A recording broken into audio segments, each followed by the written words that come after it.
All right, already got quite a couple email from you guys. Great. So hope everybody enjoyed the first 10 minutes of quiz. Those are very fundamental about X-ray generation and X-ray energy's influence. Yes, Nathan, you have a question? Once everyone's done, would you mind if we went over some of the answers to these questions to make sure that? Yes. Sure, we can do that. So, is everybody finished? You should be finishing, okay? So, I'm very glad to take on the challenge to talk everybody about today's topic, which is X-ray scattering interaction with matters. And today we're going to go through some of the basic concepts about scattering, okay? We talked about how you get X-ray started from here, how it travels through the tube. So today we're going to go a little bit detail to explain to you how X-ray can be get scattered and what determines those scattering and how you should understand that, okay? So this is a nice paragraph, shows how X-ray interacts with matter. So I want everybody to take a look at this particular images. It's a great example, shows you how X-ray actually only interact with your electrons here. It does not interact with nuclei, or it does not interact with empty space. And this is an interesting schematic because electron clouds not going to be just a circle. Electron clouds going to behave like a distribution of electrons circulating your nuclei. Okay, Ben, I know you're very eager to hand it in. You can leave it there and give it to me after class. Oh, all right. Don't worry. So, okay? So when you shoot the X-ray to your material, if we look at a given atom, although there's no single atom exists, you can do scattering, right? But this is a great example. Think about hydrogen. You just had another duplicate here.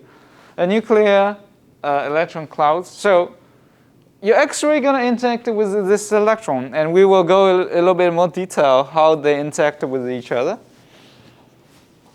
The interaction is not like a conventional way you think about collision, although many teachers like to teach that way. Think about you're going to a bar, you have a pool table, you hit a billiard ball, and it's hit another, and each one bounces their way, right?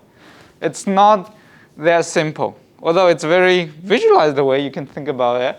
Think about electron as one physical entity of a ball, and you have electrons, your X-ray coming with another ball-shaped particle. They hit each other, then they go. No, that's not the way we should understand it. And that's not the fundamental how scattering happens.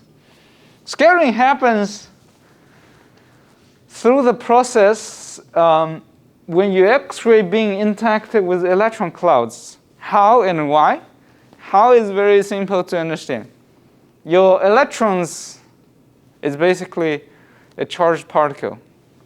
When this particular charged particle is being modulated by your X-ray, which is magnetic wave, your electron is going to vibrate, and the movement, the vibration of your electrons is going to give out magnetic radiations as well. So how to visualize this? I want everybody to visualize you or the whole class is riding on a boat. We're at the boat. We're driving out to have a fun deep sea fishing. We're out in the ocean. So the boat is basically a cluster of electrons. Your X-ray is basically electromagnetic wave. If you understand what I mean, electromagnetic wave is a form of electron as well as it's a form of a wave. So the boat's going to go right up and down because of wave is passing us, right? Easy to visualize.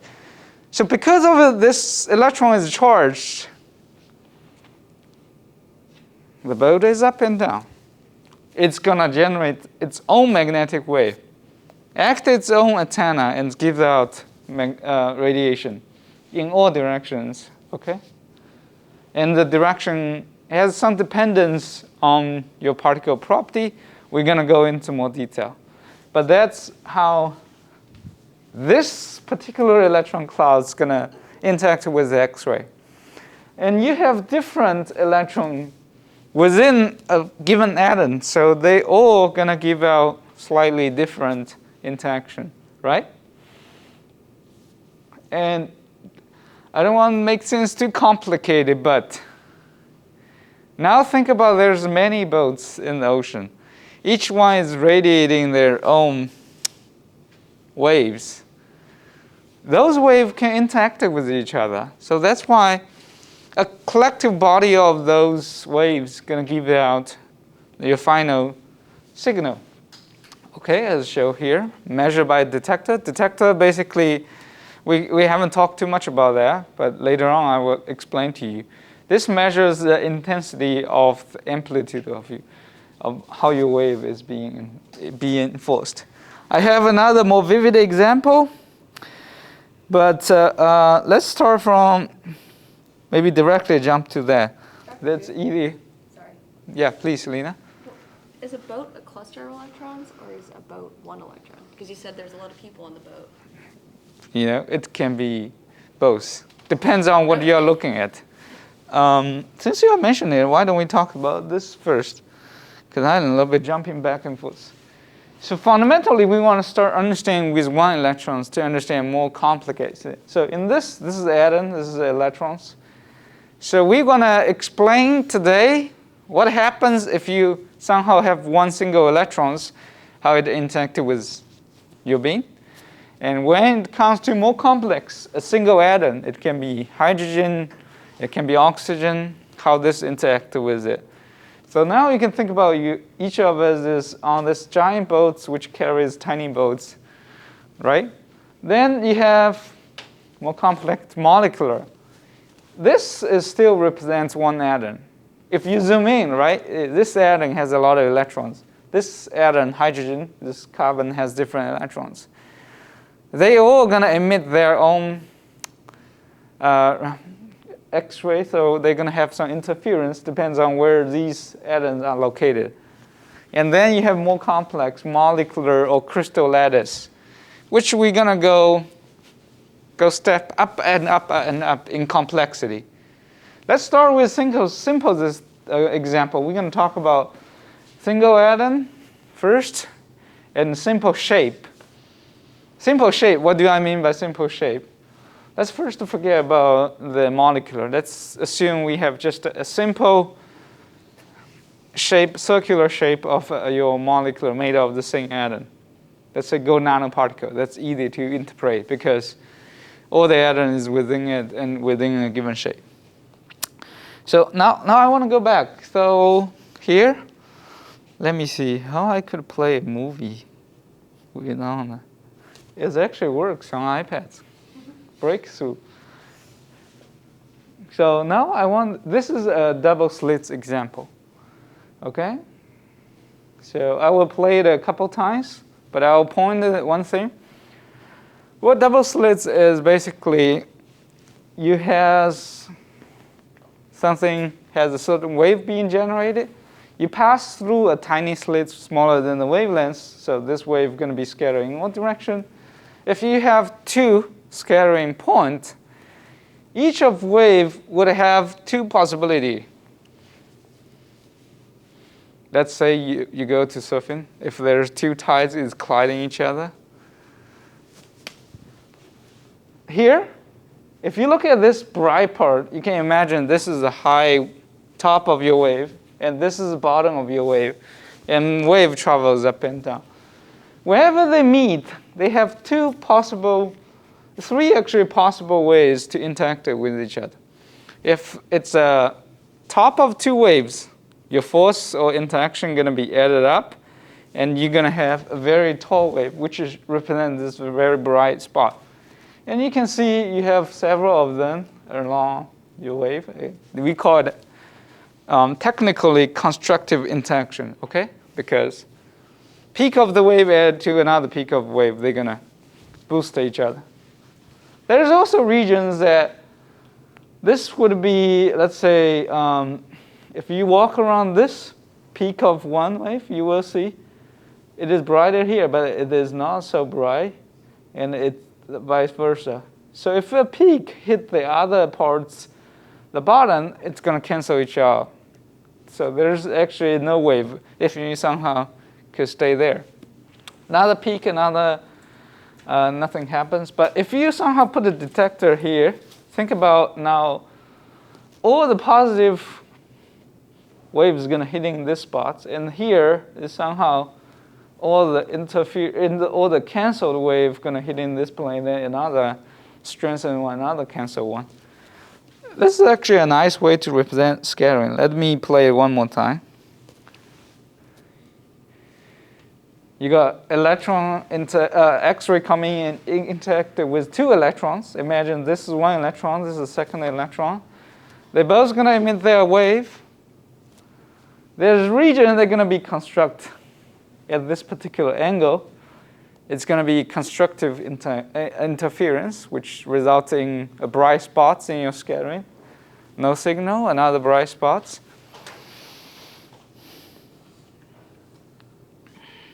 Okay, here is a more direct way to explain. We call it actually phase.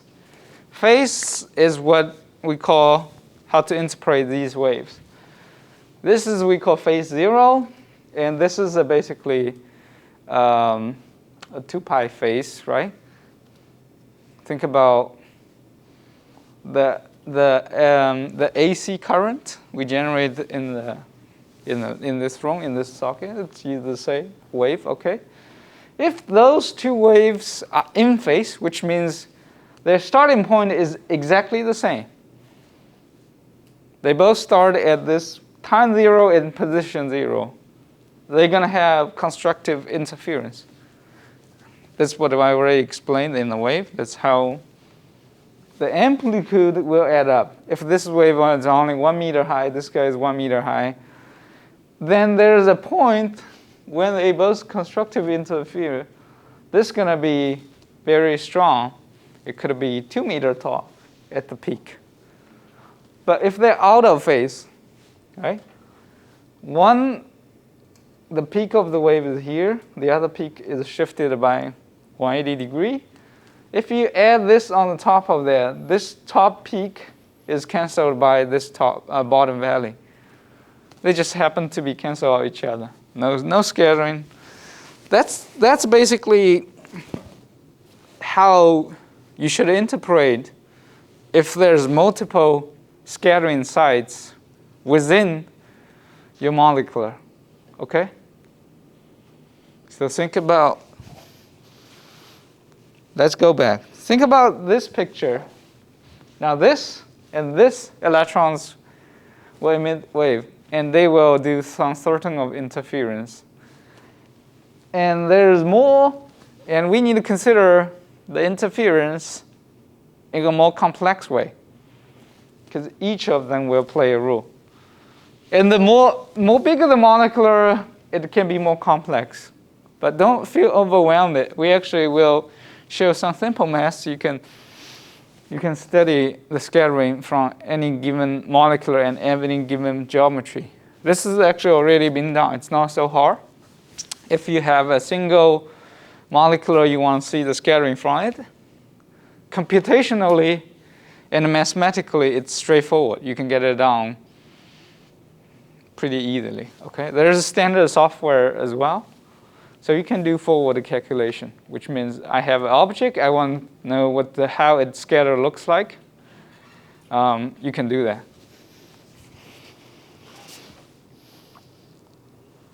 So the textbook is separated the scattering from a single atom to a molecular. So I'm going to combine them in my teaching. So this is a part, I believe it's 1.5 chapter in your book, scattering from single electron. Simplest case. You have a wave coming in, interacted with your electrons. Okay, this is you can imagine it's single electrons. And don't be overwhelmed by this particular equation. It's just some fundamentals I don't think you guys need to be too bothered about. If you want to go deeper, you need to learn a little bit what each parameters are. But let me explain to you. This is the equation where you can understand how much incident the X-ray intensity is, which is represented by intensity incidence with respect to what the phi angle. Because of the polarized beam, it's only interacting in a certain direction. So this is a phi angle, cosine phi angle squared. And this intensity depends on the distance, r and re. Re is basically a constant. But I think I didn't write it correctly. That should be re. That's basically the classic radius of electrons represented in the meters. Length scale, okay? So as you can see, these are length scale both. So they necessarily would cancel each other. It basically tell you your radiation intensity will decay with distance, very much like a lamp. When you get closer to the lamp, it's more bright. When you're further away, it's getting weaker down for the radiation, okay? And radiation depends on the incident intensity and depends on the phi angle. So this is the case for polarized X-ray. You can think about this as what else I can explain to you. I have a better idea. Think of this and visualize another modern technology you might have in your home. Is we call the Wi-Fi relay.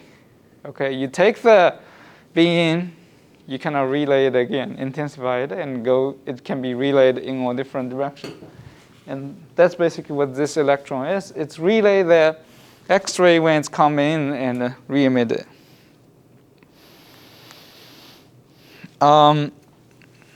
Single electron is mostly easy, right? Now, before we talk about more complex and add-on, I want to talk a little bit about several things. First, I want to introduce probably the most important concepts in scattering experiment. We call the description of scattering vector. What is scattering vector? How to understand it and how to read it. Okay, scattering vector, typically written as Q, either capital or not capital Q, defines the change of direction in the X-ray beam. So in the scattering experiment, what we have seen previous is it will change direction, but it not necessarily change the intensity. Not necessarily change the energy, not intensity, energy, okay? What that means is in elastic scattering,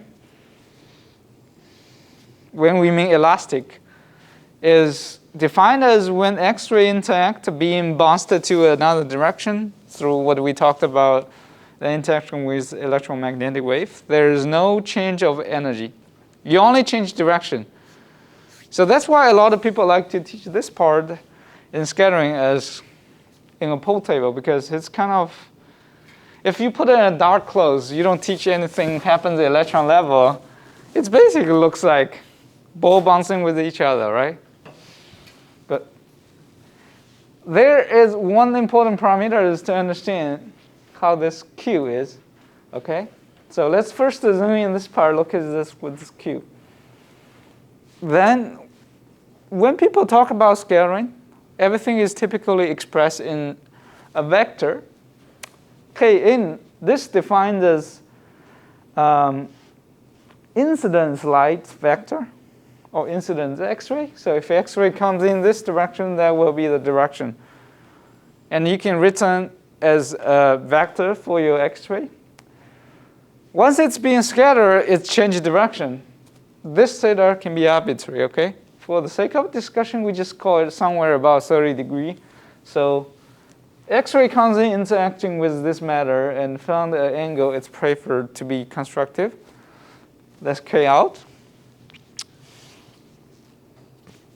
So if everybody still remembers some of the polymer physics I taught a couple years back, I doubt about it. How do you describe change of directionality? Because the length is going to be exactly the same. K in and K out, if we zoom in this tiny area, it will be exactly the same. Okay? Because you didn't change the energy, k equals to 2 pi divided by lambda. I didn't write it here, but 2 pi divided by lambda is your scattering vector. So Q is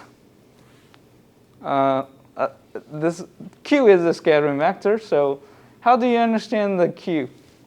It can be described very simple. If you look at simple geometry, this is a triangle. It has equal lengths in those two directions. So the Q will be very simply described as, if you truncate it in half here, this will be k multiplied by sine theta will be equals to half of it. So consequently, you can write 2 equals 2k sine theta and k equals to 2 pi divided by lambda. Thus, this is your Q vector. 2 pi divided by 4 pi divided by lambda multiplied by sine theta. Okay, what's the significance? Question first. I just was wondering, this is only, you only get your k out, if you're getting a constructive. No, you will get a k out in all direction, but the detector only measures at where it has a constructive interference, which is bright spots visualized. So what happens if it's a destructive interference? Then your intensity will drop, and you may not be able to pick up, or it's a low intensity. But the scattering vector Q, I just want to emphasize, this basically tells you, describe which angle your X-ray being scattered. Okay, here is another interesting fact. You know, technology can be developed in the early days by one group of people, but later on it's being adopted, so useful, by different community. People doing biology, people doing material, people doing medical science, people doing maybe financial engineering want to use scatter. Don't ask me why. But coming together, it's one technique. But if you separate apart, it's different. It's slightly different for the end application. So different people call it differently. If you do XRD, it's basically another form of scattering. It's basic. Fundamentally, there is no difference. However, in that community, people like to describe in theta angle. You always measure intensity versus theta angle. Or actually, 2 theta angle, what they like to call it. Because what they want to understand is what angle your X-ray band, your material band the X-ray beam, right? But it's the same, okay? If you know the theta, you know the Q. Why? This is a constant, 4 pi. Lambda is a constant. What is lambda? Lambda is the wavelength of your X-ray. If you use a given wavelength of X-ray from your instrument, lambda is fixed. So Q and theta is interchangeable. Okay? It's the same thing. It's just being used by a different community. People call it slightly differently. So when you read a paper, so intensity versus 2 theta, a couple peaks, you can easily convert the data into intensity versus Q. And intensity versus Q, you can convert to 2 theta as well. It's just how you plot data differently using the x-axis. So why on earth we need to learn about scattering vector? It turns out to be it has a very important application in the Bragg's law. Okay, I won't talk about that today, but later on you will see Q is basically can be used in the Bragg law. What the Bragg law basically says is 2 pi divided by Q will give you a distance. And this distance could be in Bragg's law in the lattice crystal is basically the spacing between the crystal, okay? So Q is very easy to understand. It's basically 2 pi of inverse of a real scale. So we call it another interesting term in the scattering community, we call it inverse space. You have real world space and you have inverse space. What that means? That means everything is reversed. If you're living in a real world space, Luke is gonna be taller than me, but in the inverse space, I'm gonna be taller than Luke. What I mean by inverse space, because everything is done by 1 divided by real space lambda d.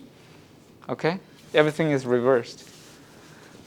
A kilometer is shorter than me in inverse space, but in real world space that's different, right? So I won't plant the seed when we're gonna go into more details. However, this is a ruler. You can think about scattering vector is defined as ruler. Okay, a lens people measure in inverse space.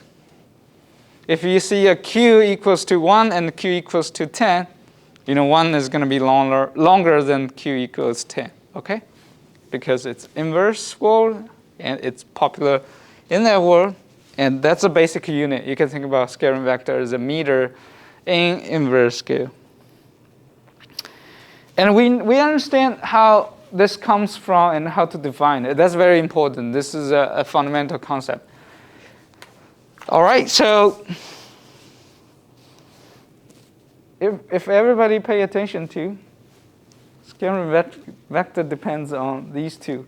Pi is a constant, right? So if you change the wavelengths, you're going to do something to the q as well. I'll let everybody think about it. Ask everybody a question.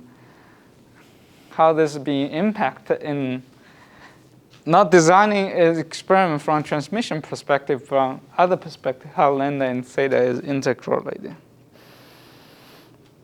Okay, so here is a little bit more abstract term, scattering experiment, to look at what happens at arbitrary 2 points within the molecular. Okay, so let's take a look at this particular graph. Probably most challenging one you will see in this course. So I want to spend 5 to 10 minutes just looking at this curve, this particular figure. What are we looking at? Let me first explain this. Okay, pay close attention. This again is incident X-ray. K in, and we know it's 2 pi divided by lambda. So when X-ray comes in, if somehow it's being scattered at Q, this is scattering vector, or this 2 theta angle, there is different in the pathway your X-ray is traveled. Okay? X-rays typically comes in at the same amplitude and same starting point. So when it's bend the direction, if I and another student is both walking at the same speed, we both walk. To this point, we are travel the same distance, right? But if we have 2 particles sitting at the 2 distance, one sit at A, the other sit at B, now you will see we're going to travel different distance. I'm going to go this way, but I'm going to go straight. Then I'm going to continue to go until I hit here. Then I start to move this way.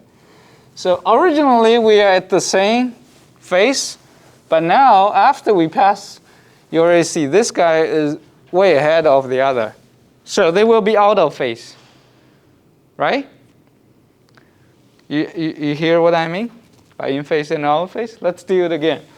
If nothing goes into scattering, everything will be in phase, which means you always be constructive to each other. But now if I start to bend, this is going to go faster than the other. Those 2 waves will become out of phase. So what we need to learn is what's the phase difference between these 2? Okay, slow down a little bit. Everybody following? If you have questions, ask me now. This is a good time. Now, what's a phase difference? How do we understand that? I want everybody to think about it. I'm very happy to slow down here. All right, I'm looking for some answers from you. What is the use in knowing that phase difference? Say that again? What is the use in knowing that phase difference? They will determine if the scattered wave from two locations will be constructive or destructive. And only constructive wave will be picked up by X-ray detector, right? If those two happen to be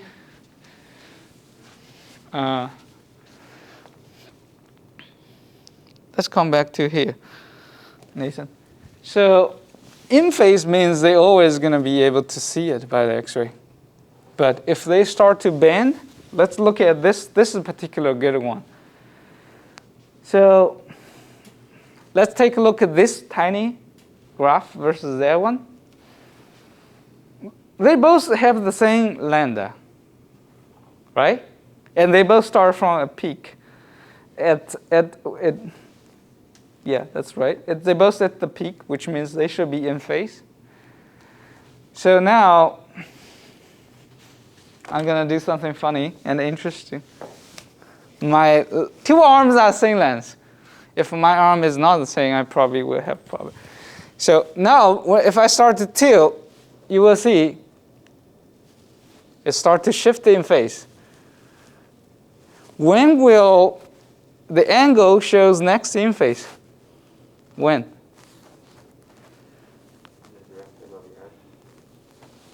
No, it will be when the angle happens to make this travels one peaks longer than the other.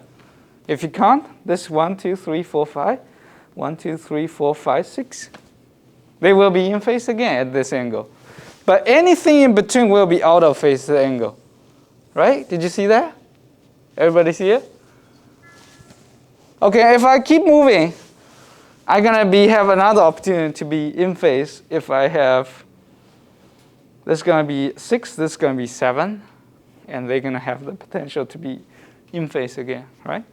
But if anything other than that, it will be different. So the reason we talked about this particular paragraph is, now you can see how we should understand is if they're in phase or not, is to count how much length each electron, each X-ray has traveled. Did this ring a bell? Relevant to my cool cartoon, cool demonstration? See it? Okay, so can someone help me understand how much phase difference, assuming this is in phase, how much phase difference for this one at this angle?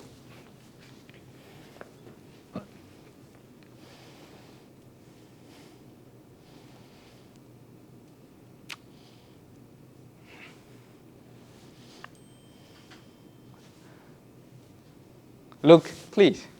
Depends on the distance between A prime and B prime relative to the wavelength of your incident light. Yes? So is everybody see that? The phase depends on the distance, right? So we just need to count the distance difference in this pathway versus this pathway, and this is nicely showing here. Oh, Ben.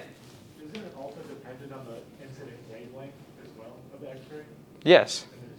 Yes, it will depend on that. It's a relative of the distance. Let me finish this part and answer your question, Sonia, okay?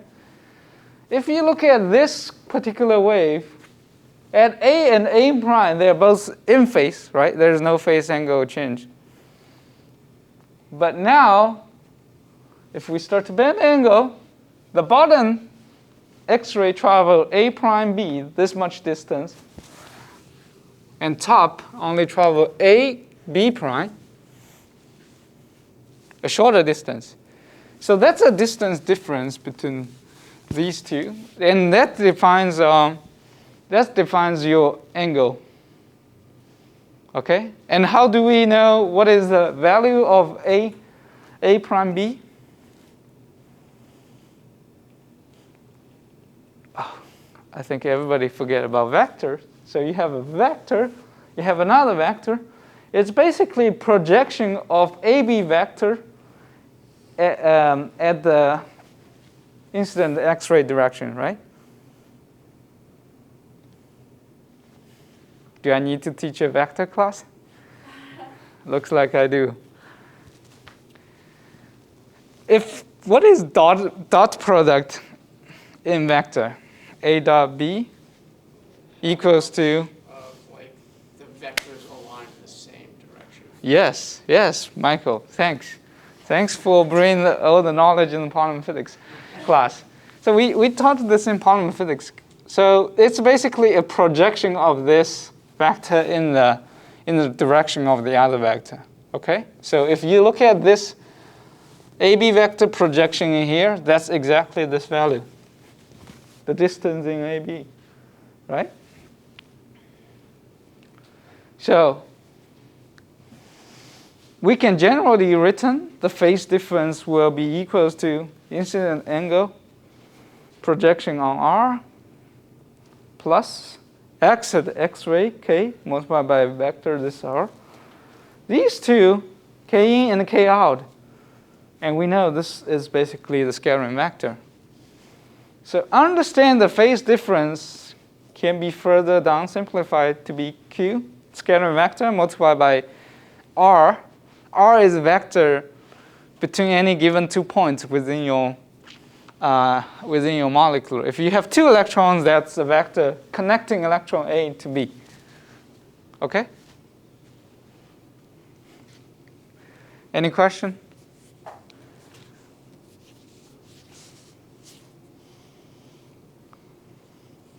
If not, we're going to put the quiz on this next class. I assume everybody understand, right? So basically, you see, if your scattering will happen or not, which means if they will be in phase or not, depends on just Q vector multiplied by R vector. Okay? So there's a little bit more complicated equation I'll explain to you. This explains if the material will be in phase or not.